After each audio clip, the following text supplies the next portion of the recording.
So I found this bird, squeaker, outside of my loft. I think it's got a damaged wing. It's been hit by something. Not sure what it is. Does anyone out there in the YouTube world know what this is?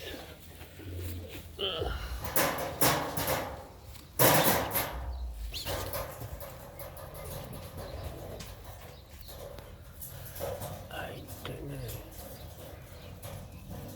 Hasn't got red eyes. What's gonna have pearlish looking eyes? The wing is broken or just bruised, or I don't know what it is.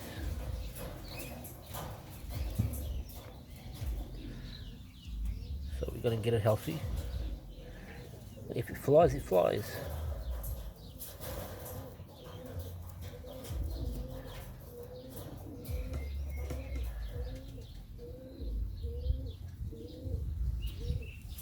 I've got no idea what it is. It's nothing what I usually keep.